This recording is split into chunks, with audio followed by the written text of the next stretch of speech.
There we go. We are live. Thank you for coming. As you know, we're going to talk about the new version of Capture One, the version 11, and we're going to go over some of the tools and the changes they've made to the hierarchy of the tools and the organization of the tools for pre-editing your raw images using the raw data. And if you think about it, doing things like some brightness and contrast and shadows and those styles of adjustments, as well as healing tools for taking care of issues like dust spots or other aspects of the image that needs to go away, cloning tools, sharpening, structure, those types of things in the raw file before you've done that conversion with the data that exists in that 14-bit raw file, before you convert it to a 16-bit TIFF. There is great advanced possibilities for even better editing, doing it with all that raw data before that data is flattened and thrown away. Even though we're creating a 16-bit TIFF or a 16-bit PSD, once we do the raw conversion, there's way more data in the raw file itself before we do that. So doing some of these edits to the images before we do that conversion makes it much more powerful for us. And it doesn't matter if we're working in digital or if we're working in film. The same rules apply, okay? One of the things that I will let you know is that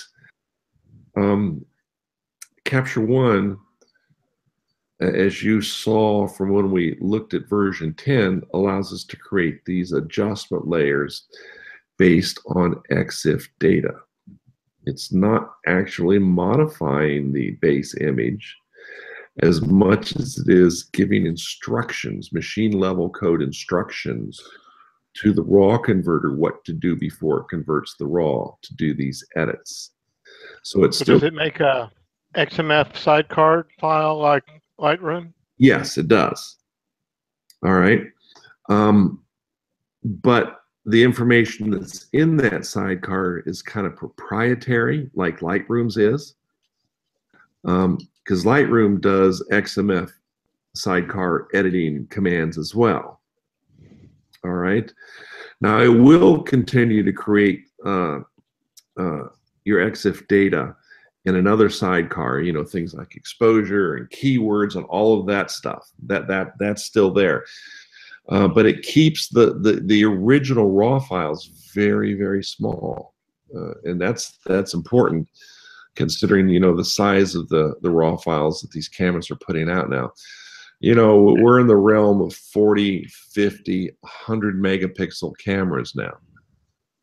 So it's important to try and control the image size of the raw files. And this technique works very, very well for managing that. Okay. But it saves it with your raw file. Okay.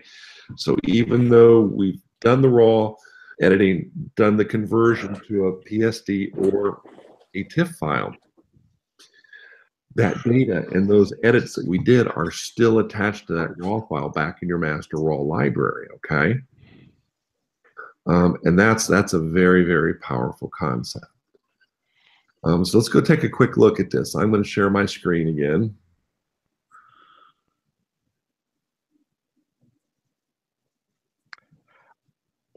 Okay. Will it edit a 32-bit HDR merge? You know, I do not believe so, but that's something I will check into. There are HDR software programs out there that will work on the raw files, provided they're not a funky raw file format. Some cameras are not supported for raw HDR merging, but most of them are. I'm sorry, go ahead. Go ahead.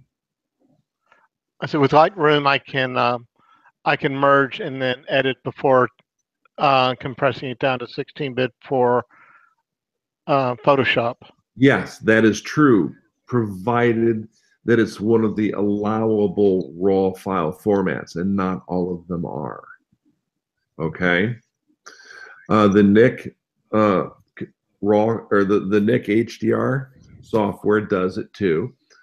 In fact, most of the big HDR programs out there do this.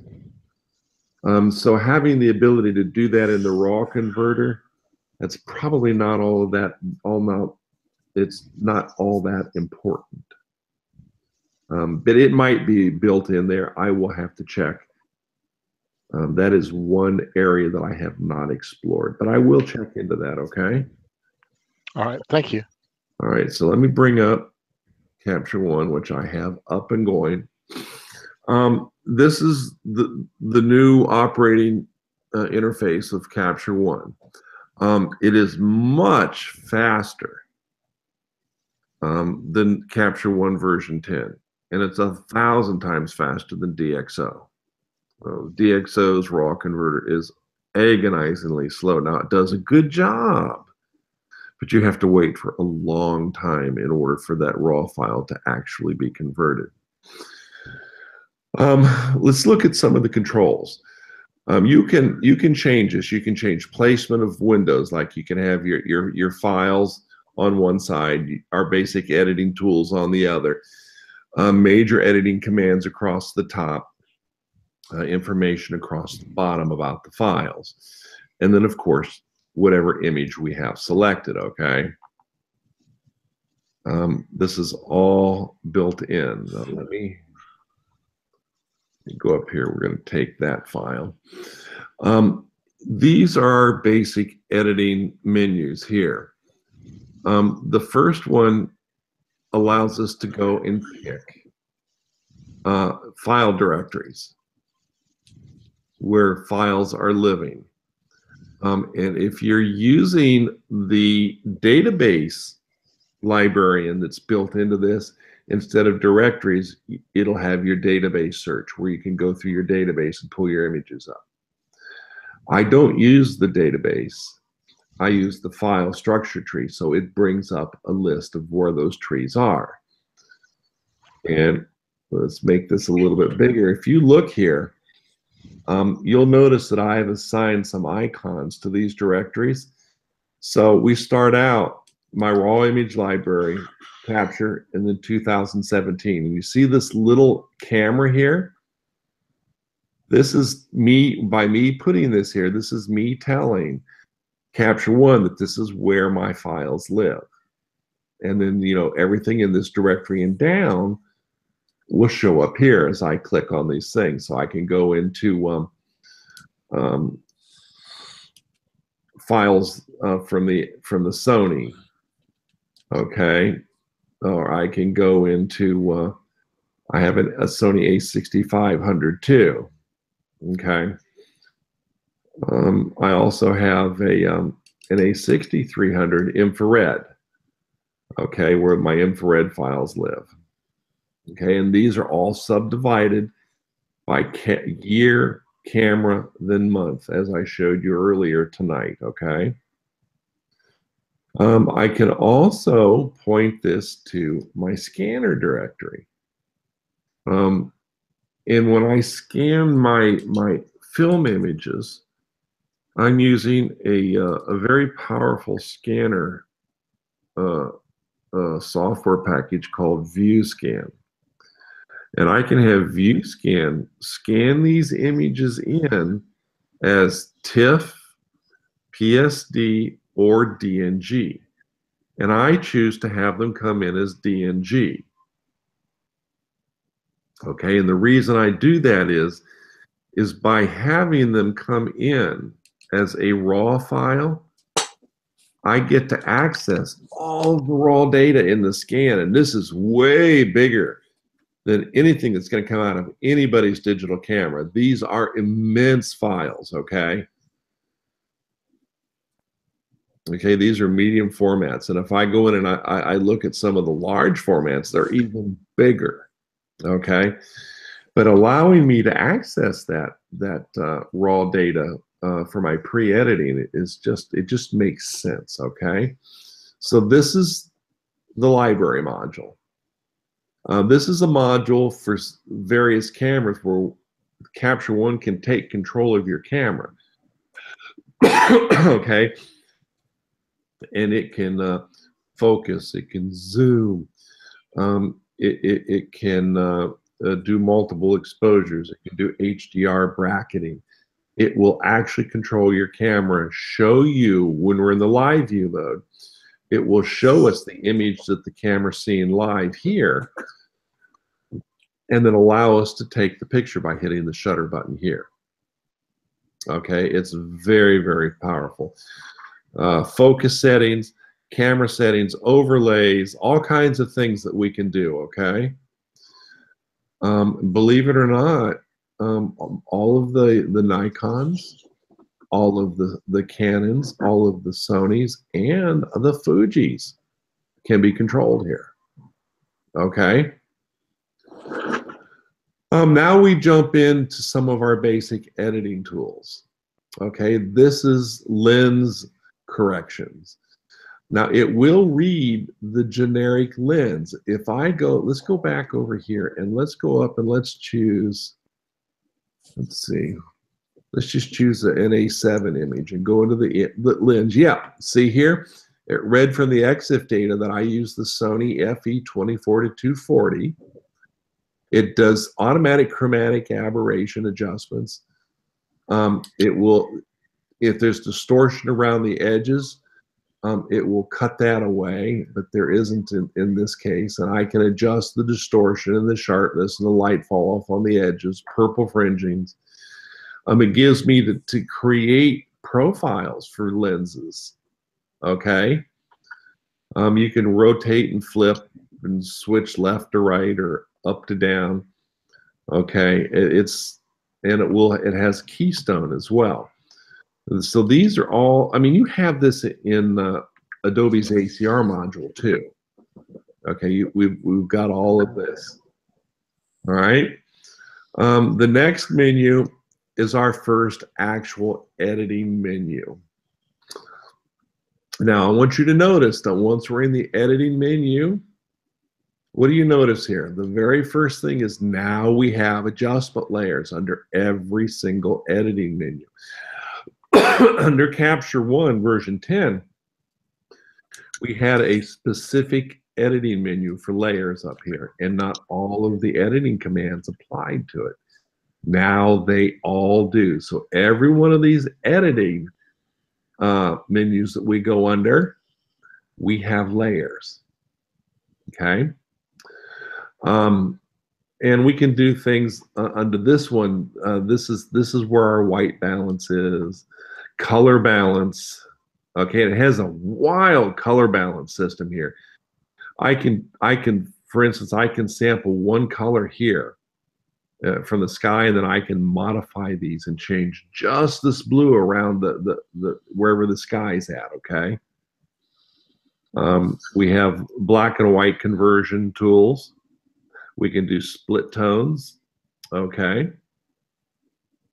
Then we have a color editor where we can go in and we can choose a color, okay. And we can do things where we edit just a color, all right.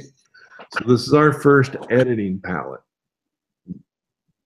Now, under these editing palettes, we can also go in and we can change what menus are under each of these. We can modify everything in this control system for the entire screen any way we want. We can remove tools, we can add tools, okay? Where is it? Yeah, that's here. See, we can add tools. We can customize the toolbar, and these are all of the tools that are built into Capture One, and we can move whatever we want to whatever tool tab we want, all right? So it's highly customizable. But this one right here, where it's basically showing the histogram in the icon, this is where all of the editing is done, and I've added some editing tools here, and I've removed others that I will never ever use, okay? So we could go in and we can adjust exposure, contrast, brightness, saturation. And then they have a high dynamic range section where we can modify highlights and shadows, and this works very well, okay? We can change levels of all 3 color channels or individual color channels, okay? We can choose colors. We have eyedroppers. And we have the eyedroppers also in the white balance tools as well. So we can have a white balance dropper where we can go and select various white balances. And now we've gone to custom. You notice that? Okay, and the Kelvin adjusts and the tint adjusts as we move through and select different things. Let's go back to the main editing. We have curve tools. Do any of you use curves? Richard? I will use curves from time to time, especially with luminosity masks. Okay. And I want you to notice that we do have luminosity channels here. All right. We have clarity. This is sharpening. Okay. We have structure. We have clarity. And then we have normal methods, the natural, punch, neutral, classic. Okay. So we've got all of these built in. We can control vignetting. Okay, we can go positive or negative vignetting here as well. But all of these tools, all of them in both of these menus here, we can do as layers. So let me go back over here and I'm going to select a really bad image, okay? Let me go down here to the scanner. And this is the image I'm going to work on, all right? It's overly high contrast. The sky's kind of burnt out up here. The water's dark, you know. This is a 6 by 4.5 medium format film scan. This came in as a DNG file. Okay, so it has all of the raw data built into it. Okay, so now if I jump into my main editing tool, you know, we can do the same things that we do now in ACR. We can adjust overall exposure, contrast. Okay. We can adjust the brightness up and down. All right. We can adjust saturation. Look at what happens when I do the highlights. See how it takes that blown out sky away? And the shadow adjustments, it will bring the shadows up. So right here, I've already made a big impact, and I haven't done any specialized editing other than this. We can go and we can add structure and clarity, vignetting, and we have our live histogram down here, which of course we can modify. Okay, so we can set our black point and our white point. Okay, these are all powerful tools, but they're all very similar to every other raw editor or raw converter on the market. Yes, very, very similar to that built into Photoshop. But here's the difference. Okay, if I go here, we'll select the brush tool. If I go up here under layers, see this plus sign here? If I click that, I can bring up, for instance, a heel layer.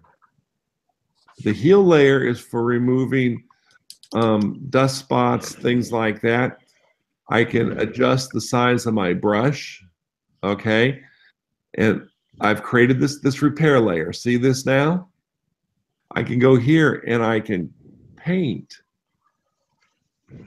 over these dust spots. First thing it does is going to give us an endpoint. I'm just going to move that endpoint right back down here, very close to where we started. So we select similar colors. Okay, now I can create another one. You notice the spots are gone now, okay? So every time you find a really bad spot that you want to recover or repair, you have to create its own repair layer. Only one per layer, okay? Now I'm going to go in and I'm just going to create an adjustment layer. And I'm going to give it a name. On this one, I'm going to say adjust water. Okay? And I'm going to select the brush.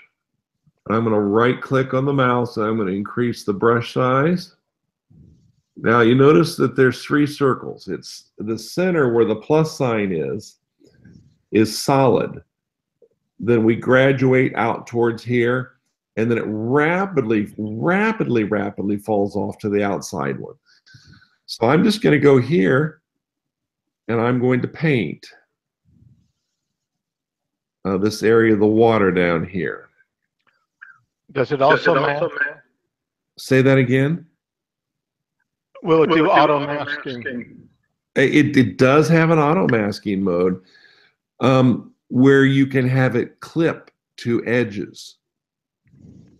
But the thing about this is, it's not that important to get close. See now, because see what I wanted to do is brighten this area of the water here a bit. All right. And I can hit the M key on my keyboard and turn the mask on and off. And if I turn it off and I preset the exposure, now when I paint, I can actually see the impact of it. So let's create another layer real quick. I'm going to call this dark water. It's good to layer them, okay? And I'm going to brighten it up a little bit. I'm going to add some structure to it and some clarity to it here. Now, as I paint, do you see it changing as I paint across here? And if I hit the M key, it'll show you where I've painted.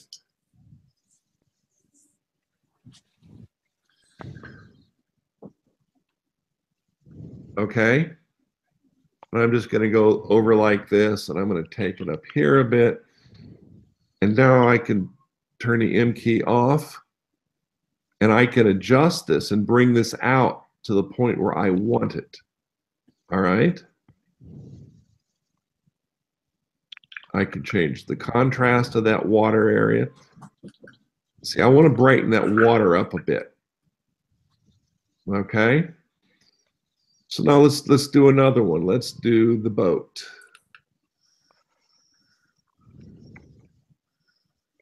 Now for this, I'm going to shrink my brush size down, obviously. All right. I'm going to turn my mask back on so I can see where I'm painting. And it's not important that this be exact. This is the amazing thing about this, okay?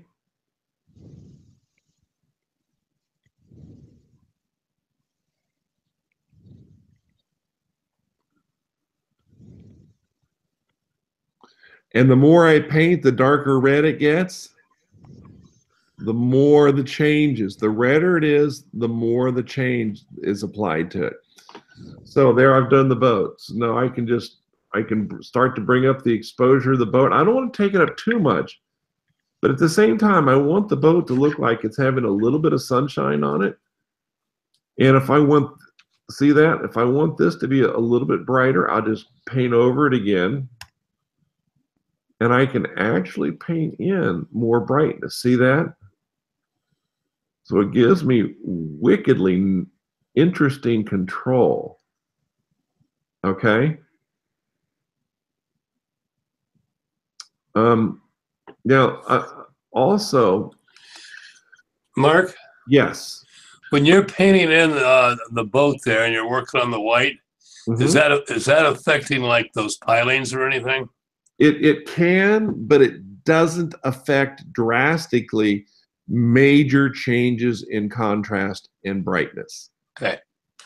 And there's a clipping mode that I can turn on where it will clip to major changes in contrast as well. So you can get very, very exact.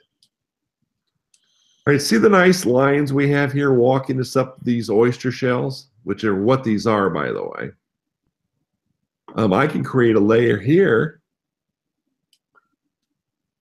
and I can say shells, lighten. Okay, and I'm going to increase my exposure a bit, and I'm just going to paint this. I'm going to paint these brighter. I'm going to go across.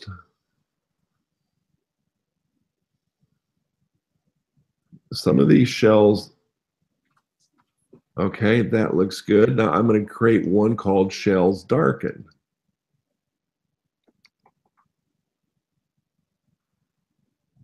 And I'm going to do just the opposite. I'm going to darken it.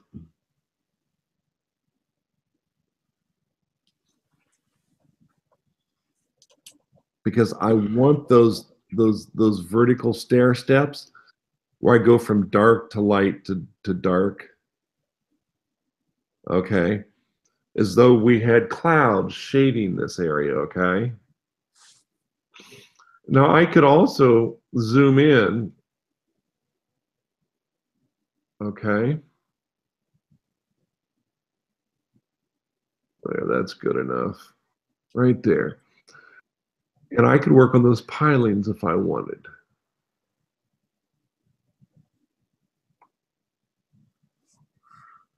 Okay, now obviously I need a much smaller.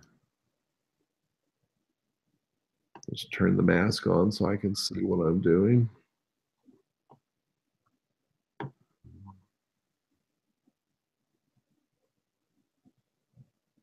See it colored the red in?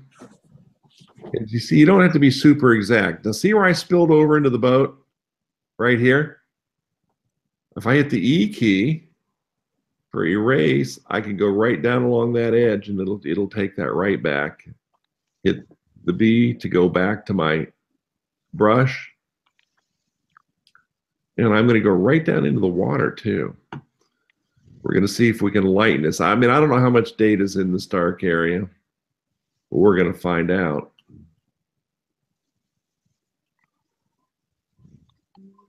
Let's make this brush a little bigger. There we go.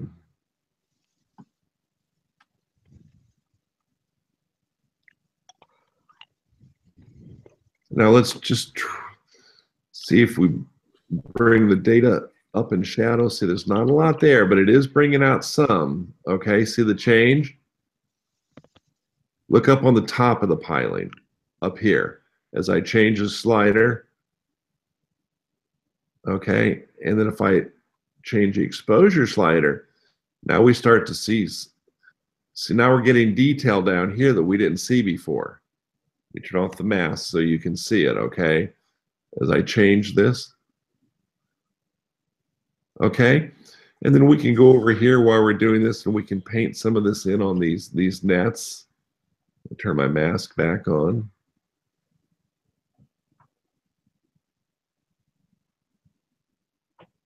Believe it or not, these nets are kind of dark, aren't they?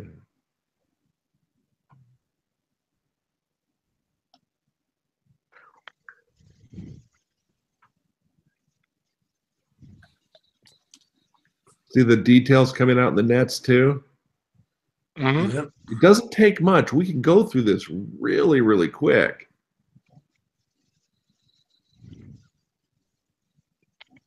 Okay.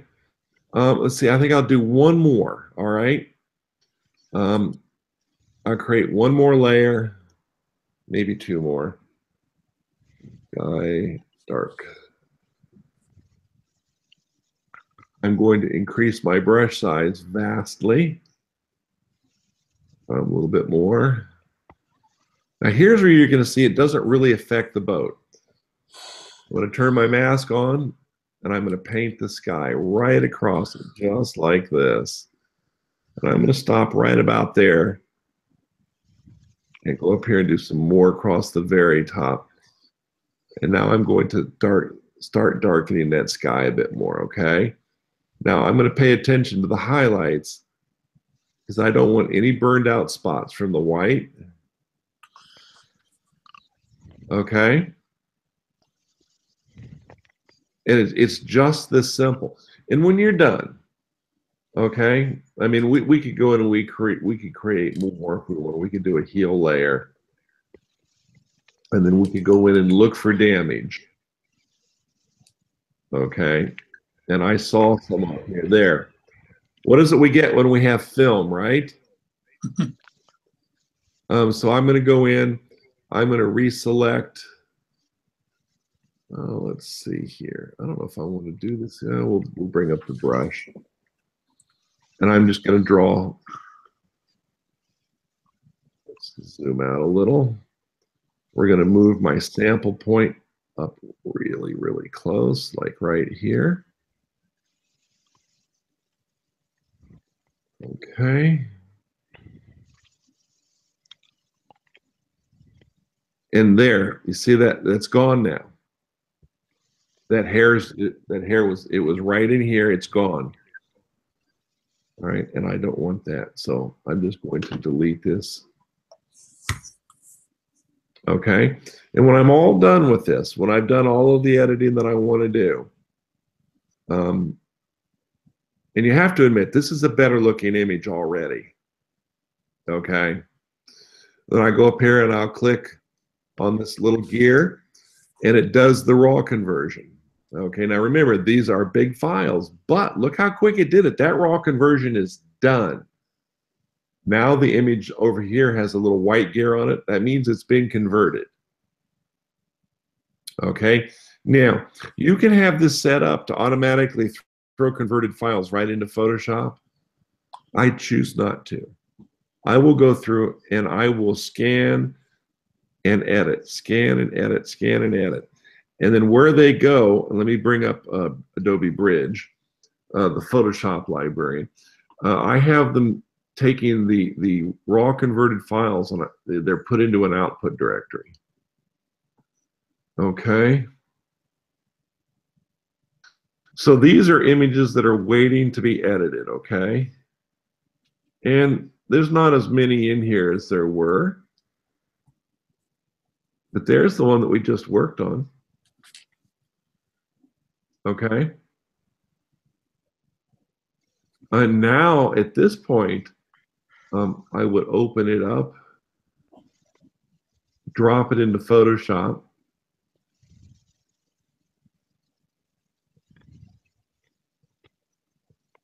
And do my final editing. You know, I would do things like I will run define on it. And while it's running, I'm going to go around the screen, and then I'm going to look down here in this area here, and I'm looking at before and after noise as the analyzing line goes across. When it's done, there, did you see the reduction in noise in the lower window? Mm-hmm. I'm going to go around the screen, and I'm going to sample areas.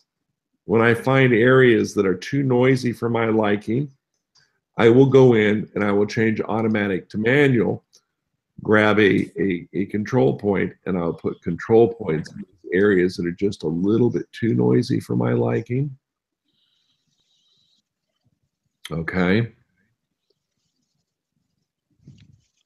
So I wondered about that. So you can run automatic and then run manual on top of what you Absolutely. Process. Now I click on measure noise. Now look at the difference. As I scroll around the screen, the noise is on the left. Before it's on the left, the afterwards on the right. Look at how it's cleaned it. Mm-hmm. Quite a difference. Oh, it's amazingly different. Look at this. Look at these areas. Okay. Now, I thought that Capture One had a really good noise algorithm. It does, but nobody is as good as Define. Okay. That's part of the Nick suite, right? Yes, it is. Okay, so when I'm done here, I'm going to click on OK. It's going to create another adjustment layer here, okay? It's still running. Remember, this is a huge file. Okay? And then now at this point, I would go in and I would really clean the image up. Oh, wrong one. I would zoom in, and now I'm going to look for all the little film spots. And as you can see, there are a lot of them. This was a dirty image. And I'll simply go in and I'll use my healing tool, shrink it down, and sample and clean. Sample and clean. Okay. And then I will move across my image. And everywhere I'm getting a white or a black noise dot, because remember, in film, we have dropouts. Okay. And then I will go down again, and I will look for, like, there's a bit of hair. What are you talking about with dropouts? This is film. Sometimes we lose emulsion. Sometimes we get schmutz on it. Okay. And when you do the scan, those bits of noise, the bits of dirt, show up in the image way worse than sensor dust spots. Okay, see, and I'm going across my image, and I do this real fast. Now, see, this all looks like noise, but it's not. Now, that one is right here. That's a bit of noise because it's an odd shape.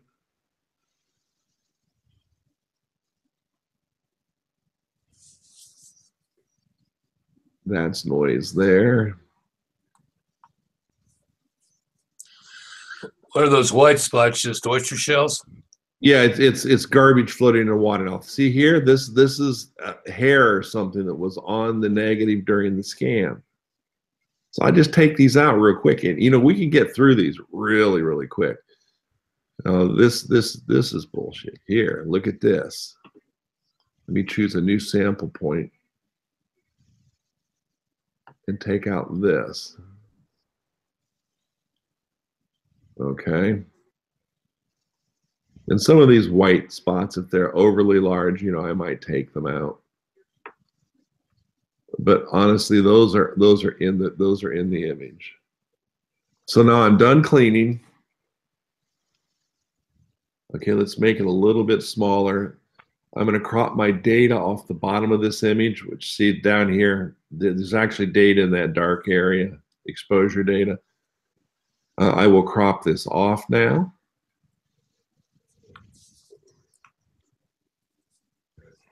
Okay, now this is a lot better than that original images, you have to admit.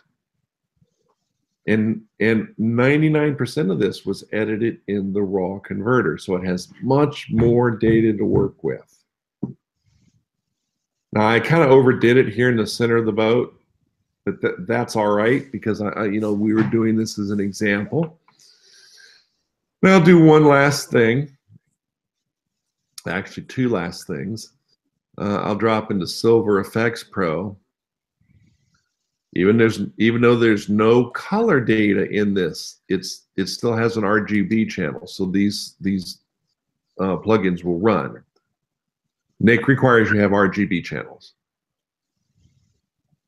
Okay, but now I can shift overall image brightness up or down. Change contrast up or down. I might take that down a little. You can add structure, but you got to be careful. Structure adds noise, okay? Now, how often do you go into those submenus?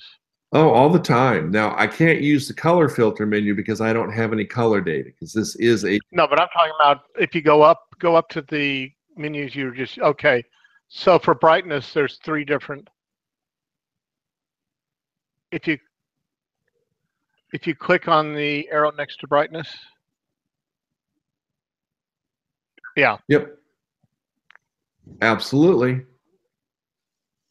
I will use these all the time. But remember, most of these I did in the raw converter. Yeah, we can play with highlights. We can take them up or down a little. We can play with our midtones. And midtones are going to encompass the majority of the image. And we can play with the shadows. We can darken the image down a little bit more. We can make it a little bit more moody. But yeah, no, I will do these all the time. I put a lot of work into these images, Richard. I can tell. Well, it's you got to remember the whole process of working in film. It's getting the exposure right in the camera for every single image, because every time you take a picture, you're spending a little bit of money. Okay. So I remember very well. So when I get into the post-processing phase, I spend a lot of time with these. Not an inordinate amount of time. I'm going to jump into Color Effects Pro. And I'm going to show you one last set of tools. All right, and I do this for my digital color files. I do these for my digital monochrome files. I do these for everything. Now, I'm not going to do vignette lens right now. I'm going to go up into graduated neutral density filter. And I'm going to play with the upper tonality. Let's make it real dark. And let's change the blend. See, I'm moving that dark line up towards the top a little. And I can change my vertical shift up or down. I just want it on the upper part.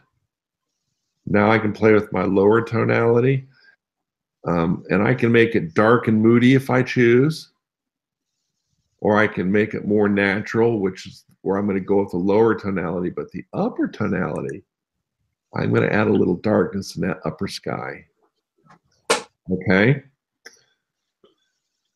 This is before. That's after. And then I'm going to add a filter. And now I'm going to go down and always, always, always, what should we run? The very last thing. Sharpening. No, no, no. We've already done that. Vignette. We're going to run vignette lens. I'm going to change the amount. Now, we can go two ways on this. We can vignette brighter, which, believe it or not, works quite well. But we might add just a touch of vignette. Now, as we do it, we really notice it. You see that as we change it, our eyes really notice it. But once we let go of the control and we step back and we look at the image again, we don't notice that it's been vignetted. But see how slightly it is? It's like, look at the upper corners. Okay. I got a question. Yes, sir. So I haven't been able to figure out how to run these as smart filters so I could go back and re-edit them. You have to convert the entire image to smart layers. Okay. Okay. You have to do that before you start editing. So you would flatten it? Yeah, well, let me get out. And I don't know if it'll allow me to do this. We could duplicate it and use and then flatten a different version. But what you do there is a control where we convert it to a smart image. I think that's layer. Let's see. Is it layer or filter? No, I don't think it's layer. I don't use it very often because it makes the entire image huge. Tone, size, rotation, duplicate, calculation, variable, analysis, edit. How about filter? Yeah, let me.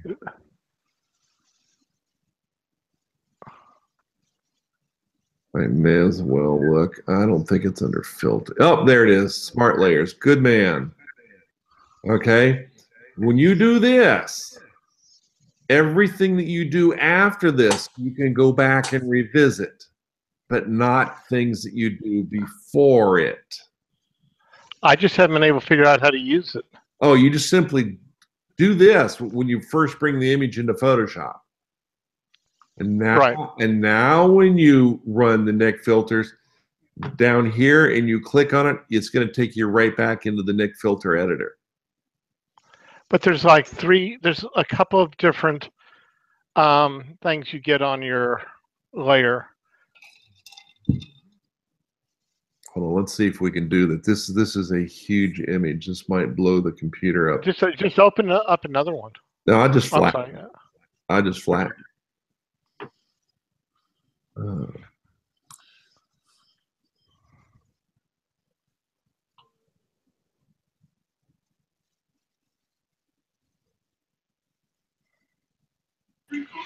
Richard, you are correct. The layer will let you know that it's in a smart image.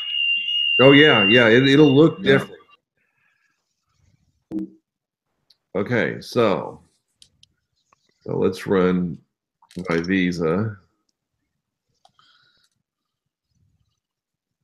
See, it says now it's going to operate as a smart filter. Okay. Mhm. So we'll go in and we'll do a bunch of shit. Okay. Are you recording? Okay. Yes. So we'll do this. And now. Okay.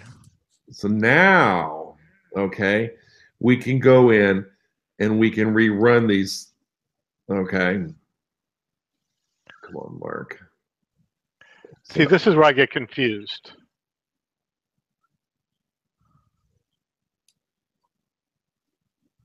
There we go. All right. Now I see.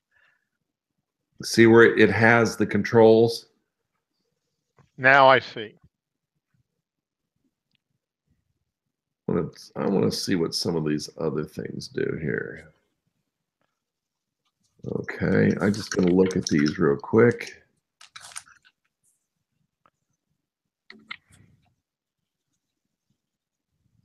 There it is.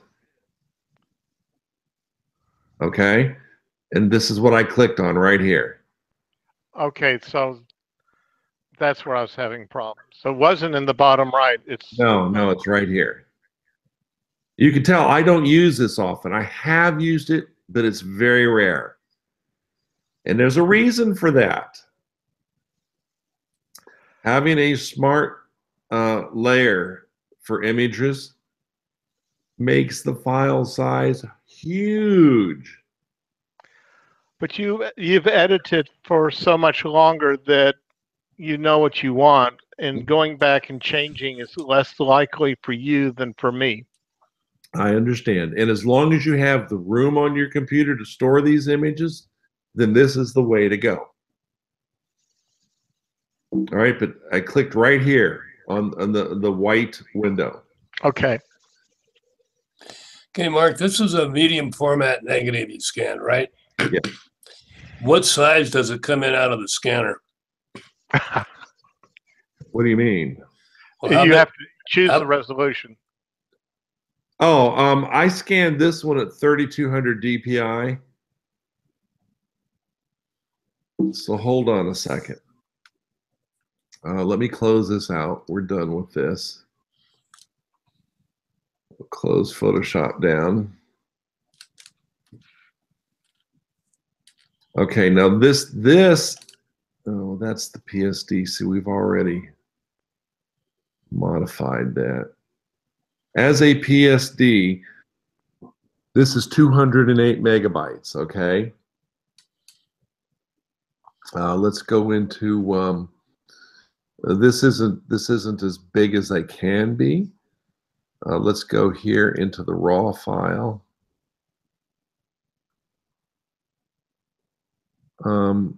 This is 105 megabytes.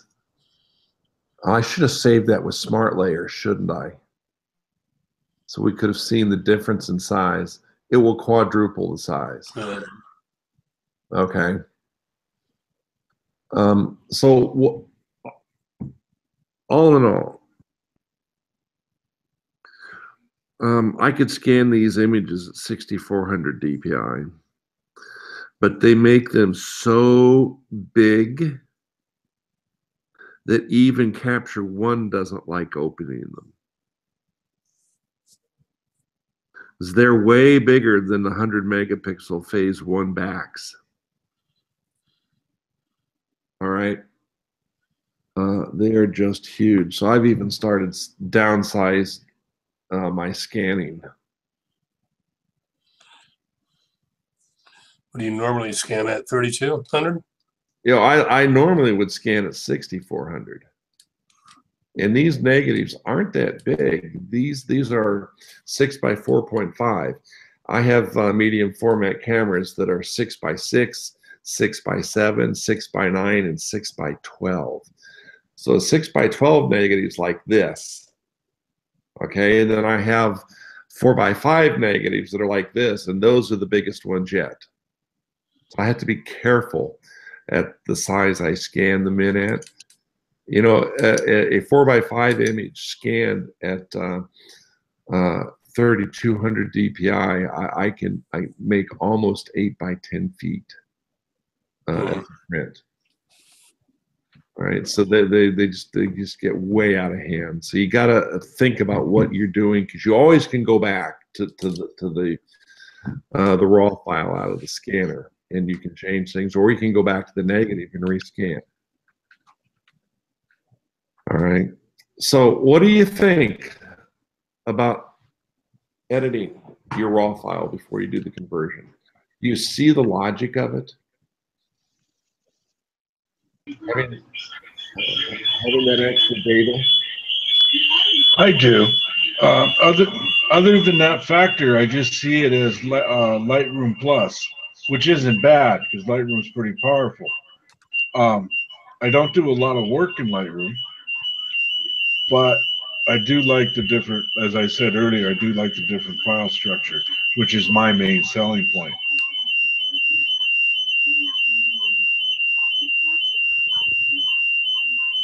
Carl? It's not Yeah. doing feedback. Oh, there it stopped. I'm sorry, I had no idea. I can't hear the feedback on my Hold end. on, I'll let you know who's doing it. Oh, it stopped. Okay. I guess what I was saying was I see the program as a Lightroom Plus because it does almost all the same features that Lightroom does. Yeah. But the main challenge, the main selling point to me is, like you said, it converts in the raw file and whatever, and you get a lot more data in there and more data extraction. But also, as I said earlier, the file system alone is the selling point for me because I can't stand the Lightroom cataloging. It drives me crazy. I don't do a lot of stuff in Lightroom at all. When I began, I did because I didn't know any better. But after the basic adjustments, I automatically go into Photoshop and take it from there. All right. Let's see here. Well, it's not Carl. Maybe it's me. Oh, it is Carl. Okay. Can you hear me, Carl? I hear you crystal clear. You know what it might be? I'm gonna have to get mobile here pretty soon. My phone is on, and as you see, I got two pictures. One of them's my telephone. Oh, And that may be what's doing it. yeah, you're right. That could be doing it. Okay. Then I thought you had a split personality, Carl, and you were putting both of them. Well, just wait till I start arguing. I'm going to ask your daughter about that when I see her on one of these hangouts. But yeah, if you think about it in terms of that raw data that you have available to you and the raw files out of the camera, it only makes sense to do some of that basic editing in the raw conversion before you've done it. Because once you've done the raw conversion, you've lopped off all of that extra data that was there. Okay. Now you still have a 16-bit file as a TIFF or a PSD, and there's still a lot of data there, and you can do the majority of this, but it's just, I find it to be much easier to do it while I'm doing the raw conversion. I'm just looking at what you did, Mark. My post-processing skills are pretty low. That's one of the reasons I'm here. And just, from what I've seen in Lightroom, it looks a little more, I don't know, clunky than Capture One. Mm-hmm. And Capture One to me looks fairly logical and pretty easy. You see, I find Capture One to be very Lightroom-like as far as the user interface and the controls. I'm not saying that you guys should all jump into Capture One. You have to evaluate whether it's valuable to you or not, because there is a monetary investment, as Richard pointed out earlier.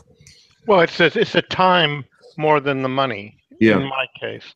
Yeah. And if they would just allow us to name the different layers instead of just having these little dots when you make an adjustment, it'd be nice. Then you could go back and find them easier.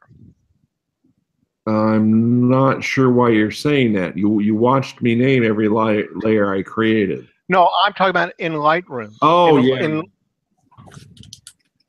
Gotcha. Okay. I mean, it looks like Lightroom gives you kind of lots of different layers if you know where you put those little dots and what the adjustment is. Mm-hmm. But this is so much more logical and cleaner. Yeah, I'm fairly pleased with it, and I find now that as I'm scanning these larger negatives, before I will go on to scan the next negative, I go into Capture One and I do that basic raw editing first, and put it in my output directory, and then I will go back and scan my next negative. Now that's not necessary with the digital files. All right, because I'm not going through a scanning stage. But if you think back to when we did this for Capture One version 10, and we used some of those waterfall images from the West Virginia trip, I did some really amazing edits in Capture One before we did the raw conversion. So I mean, it may not be usable by everyone, but it might be too. So it's something that you have to evaluate. There's a lot of software, and there's a lot of great software out there. I like the idea of having that extra raw data to do some of this initial editing in, and that's where I find the power to be at for me, is having that extra data to draw into these basic edits. That's all I had for you tonight, was just to give you an overview of the new Capture One. It looks a lot cleaner and a lot easier to use. And it's faster too. It's way faster. I also haven't managed to crash it yet either. And you're using big files. Yeah. Although I got to give that some serious thought, because I'm at the point where I either learn Lightroom or I learn Capture One. So I'm, because I don't know that much about Lightroom right now either. So, well, you could do all of this in Photoshop as well. I mean, Photoshop has the same raw converter that Lightroom has. Yeah. All right. You're diving into film again. Yep. In all honesty, I would stay away from Lightroom for your film images and just dive straight into Photoshop. Have you decided how you're going to do your scanning for your images yet? Well, I'm probably going to buy a scanner, and my main obstacle, or if that's what it is right now, is developing the film. I really don't want to do it at the house, and I figured a town like Santa Fe, they ought to have some rental dark rooms or co-op dark rooms or something like that. Yeah. And I can't find any. I found a couple of. There's a camera store there that develops film on site. I'm pretty sure. Well, I found a couple that offer developing service, but they ship it off to Albuquerque or someplace up in Colorado. Okay. Now, funny enough, what I have found is that one of the best dark rooms in town is at the community college. So I might, sign up for a class there so I can use their dark room. Yeah. You realize you don't have to have a dark room for developing your negatives. Right. I understand that. It's so easy to do. You can do it in your kitchen. And they've got such They've got these new eco-brand chemicals that are very friendly to the environment and to us as well. I remember working with the film back in the day, and some of those chemicals are kind of nasty. Yeah, well, like I said, there's a whole new line of eco chemistry. Okay. And if you go with a developer like Xtol, it's based on citric acid. Thinking about camera and darkroom, but they may send it to Santa Fe for, I mean, to Albuquerque. Yeah, I've talked to them. Because they have all that darkroom equipment in the store. In the store, right? I've been in there.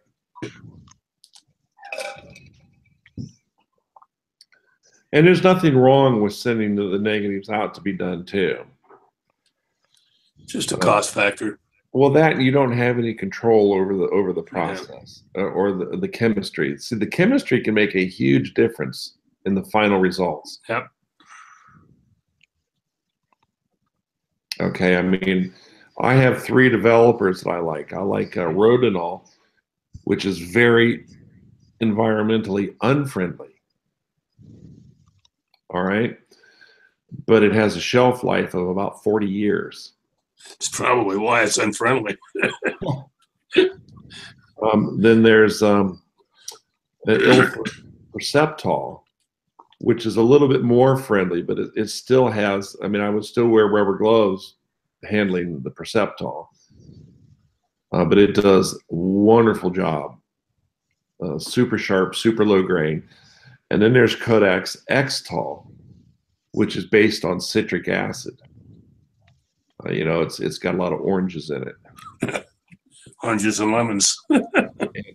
It's very friendly, and it works just as well as Perceptol. And it allows you to shoot at box speed, where Perceptol wants you to take a stop away when you shoot it. Okay. Well, this was very good. I'm gonna check out now, but this was very, very good. Okay. Well, let me stop the broadcast here. It's fun. Hold on.